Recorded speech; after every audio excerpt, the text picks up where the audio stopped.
Dahil sa kakulangan ng sapat na ebidensya, ibinasura ng Piskalya sa Candelaria, Quezon ang reklamo laban sa driver ng tren na nakabanggaan ng isang van kahapon, kung saan 3 ang nasawi at 9 ang sugatan. Para sa detalye, may report si Ian Cruz. Ian?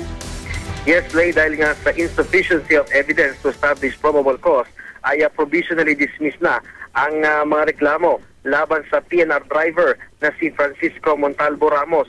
Lay, siya yung driver ng PNR train na naging sanhi ng kamatayan ng 3 katao at pagkakasugat nga ng 9 na iba pa nitong May 3 ng madaling araw sa Barangay Masinsur sa Candelaria, Quezon.